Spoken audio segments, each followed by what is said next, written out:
Assalamualaikum warahmatullahi wabarakatuh. Alhamdulillahil awwalu bila ibtida wal akhiru bila intiha. Jami'us sifatil ulia wal izzati wal kibriya. Wassalatu wassalamu ala imami ahli safai wal wafa. Qutbil anbiya wal awliya. Sayyidina wa maulana Muhammadin khairid dawa. Likulli saqamin wada. Rahmatan wa syifa fi sirri wal jila.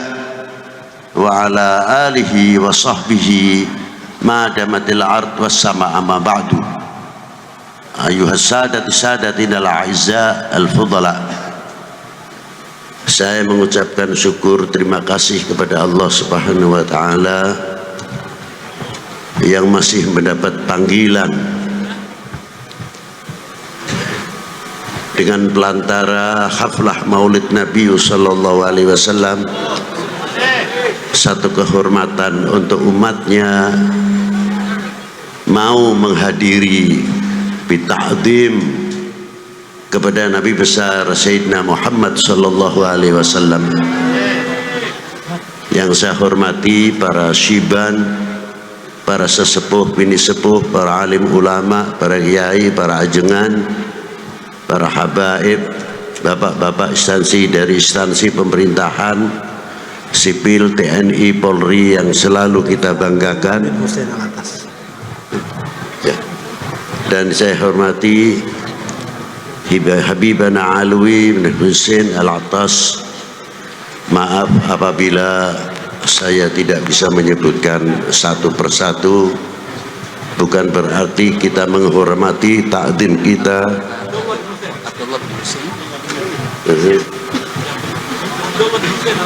Abdullah bin Husain Al-Attas Khalifah. Ya. Tidak berarti mengurangi hormat takdim kita kepada para beliau, dan tidak terlepas kepada pengganti atau penerus. Dengan kata lain, khalifah adalah Abdullah bin Husain Al-Attas Al-Alawi Ba'alawi Al-Alawi. Dan yang saya hormati hadirin wal hadirat rahimakumullah. Majelis ini adalah majelis syukur, majelis yang melahirkan ungkapan-ungkapan rasa terima kasih yang tiada terhingga kepada baginda Nabi sallallahu alaihi wasallam. Man lam yashkurin nas lam yashkurillah. Barang siapa tidak mengerti terima kasih kepada manusia, sama halnya tidak mengerti terima kasih kepada Allah Subhanahu wa ta'ala. Bagaimana tidak? Seandainya kita dalam haflah Maulidin Nabi bisa potong kambing lebih dari 5.000, ayam 5.000, sapi kerbau 5.000 untuk haflah Maulid Nabi, jangan dikira itu sudah bangga. Lah, belum apa-apa. Apa sebab? Karena ada yang lebih dari segala-galanya adalah nikmatul iman wal Islam. Laula Sayyidina Muhammad sallallahu alaihi wasallam, kita itu mengerti apa? Di sini letaknya hormatil Maulid Nabi sallallahu alaihi wasallam. Karena Rasulullah tidak perlu diagungkan, bukan berlebihan. Allah Ta'ala sudah memberikan kelebihan-kelebihan yang luar biasa, tidak ada tandingan. Kita yang butuh sama maulid, kita yang dahaga sama Maulid Nabi sallallahu alaihi wasallam. Sering saya ulang-ulang sabdanya Allah Subhanahu wa taala, qul in kuntum tuhibbunallaha fattabi'uni yuhibbukumullah. Katakanlah kekasihku, kepada umatmu bila kalian benar cinta kepada aku, yakni Allah Subhanahu wa taala. Rasulullah mendapat mandat resmi dari Allah taala dengan kalimatul mufrad, bukan kalimatul jama'. Fattabi'uni, ikutilah jejakku, ikutilah aku, yuhibbukumullah, kalian akan dicintai kepada Allah Subhanahu wa taala oleh Allah taala. Sahabat bertanya, mata aku mu'minan shadiqan ya Rasulullah, sejauh mana kita dikategorikan orang yang beriman? Dijawab oleh Rasulullah, idza ahbabtallah, selagi kamu punya nuktah yang mencintai kepada Allah Subhanahu wa taala.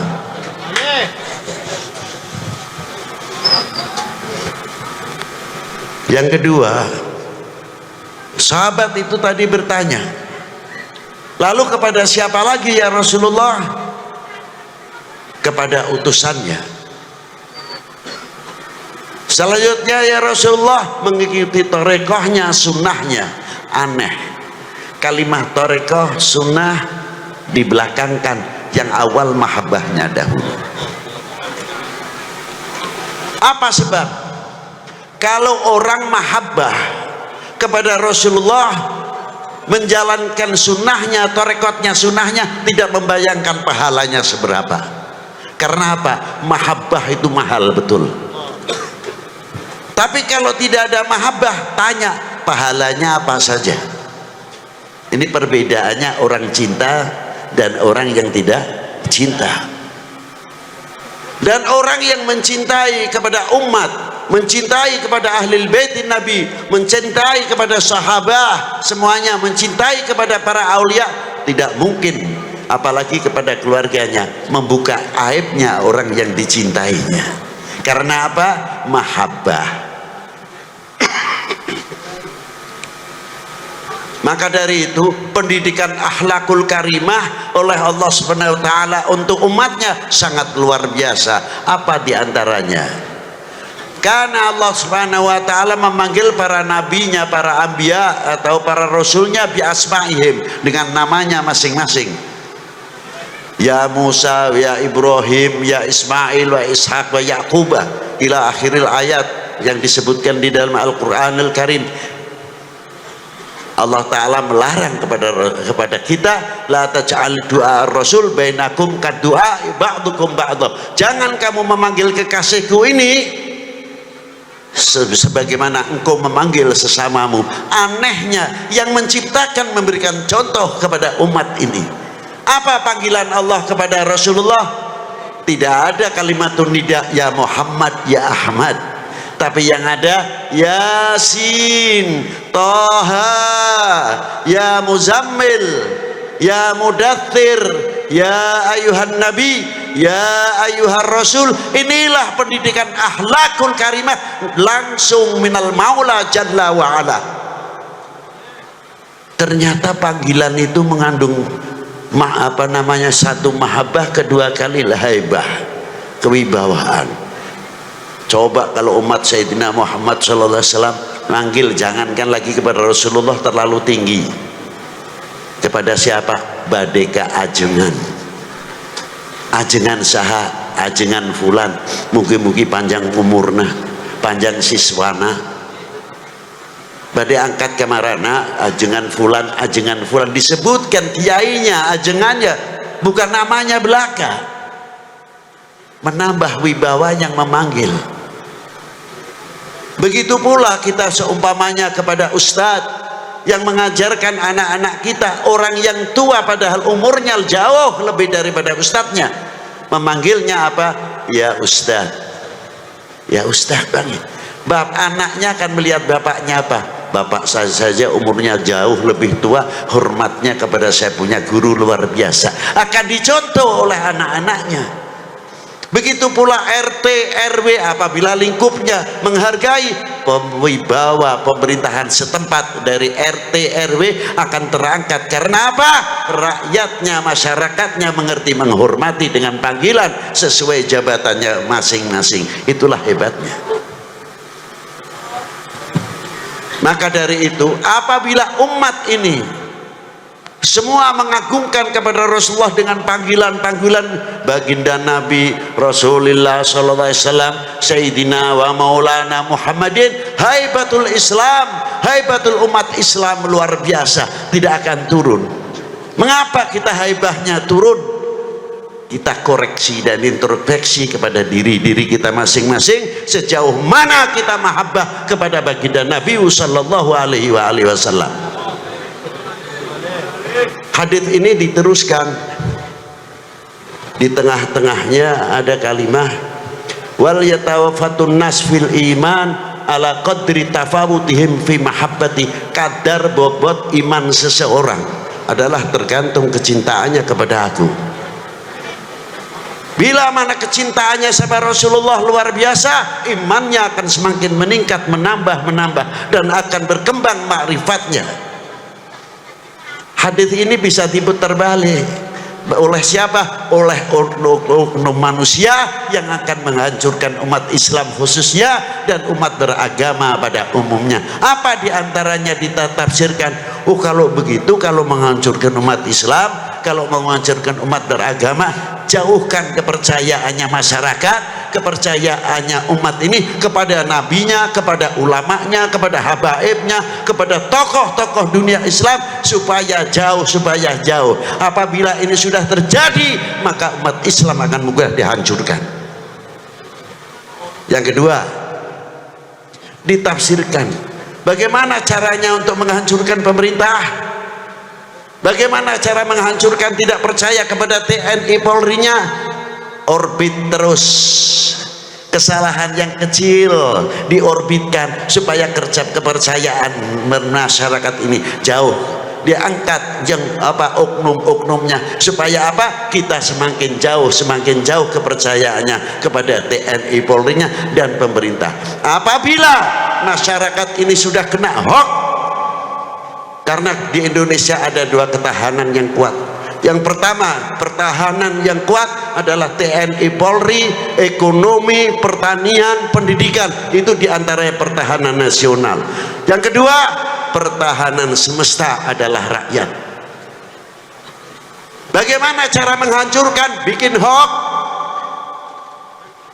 buka aib-aib, kesalahan-kesalahan kalau tahu ada, sekecil apapun. Biar habaib dengan habaib tarung, habaib tidak percaya dengan warga Nahdlatul Ulama atau Nahdlatul Ulamanya, biar Nahdlatul Ulama tidak suka kepada Ahlul Bait, antar kiai dengan kiai. 8 tahun yang lalu sudah pernah saya ingatkan. Apa yang terjadi? Arahnya kemana? Arahnya supaya Indonesia chaos, supaya kita tidak percaya, sehingga kita sesama kita tarung baku hantam, sehingga Indonesia tidak bisa akan maju. Selalu begitu yang diharapkan, sehingga Indonesia pecah-pecah. Wahai bangsaku yang kubanggakan, relakah negerimu terpecah belah? Jawab yang keras. Wahai bangsaku yang kubanggakan, relakah negerimu terpecah belah? Relakah para habaib dipecah belah? Relakah para ulama dipecah belah? Relakah negeri ini dipecah belah? Relakah TNI Polri dengan masyarakat dipecah belah? Itu ya yang paling istimewa. Berarti benteng-benteng Indonesia ada di pundak kalian, tanggung jawab ke depan. Jangan bikin malu para ulama-ulama mutakaddimin yang ikut andil besar menegakkan merah putih kembali dan dakwatul Islam yang luar biasa. Di zaman Wali IX sebelumnya berhadapan dengan Portugis, di zaman Sultan Agung berhadapan dengan VOC, dan sampai ke Diponegoro Kiai Mojo kita pernah andil opo, pernah andil naon nanti teh. Hari merah putih mah tinggal nangtung wae. Tapi sing abdi lah mau ditanyakan pernah andil naon, manggil bangku runcing pernah can. Can cina ngiring mah pernah di mana? Karnaval cina. Pakai bambu runcing, kaosnya pas can berem-berem gitu, sampai ketinggal darah gitu. Yo cek aing cina mah gitu. Maaf bahasa Inggris sebentar. Itulah diantaranya. Karena apa? negara kita, bangsa kita, umat Islam khususnya di Indonesia mempunyai amanah yang luar biasa dari Allah Subhanahu wa taala. Apa amanah tersebut? Tanah air ini pemberian Allah untuk bangsa Indonesia. Siapa lagi kalau bukan kita yang menjaga keutuhannya? Betul? Sehelai rumput yang kering, sebutir pasir Indonesia, kehormatan taruhannya. Betul? Assalamualaikum warahmatullahi wabarakatuh.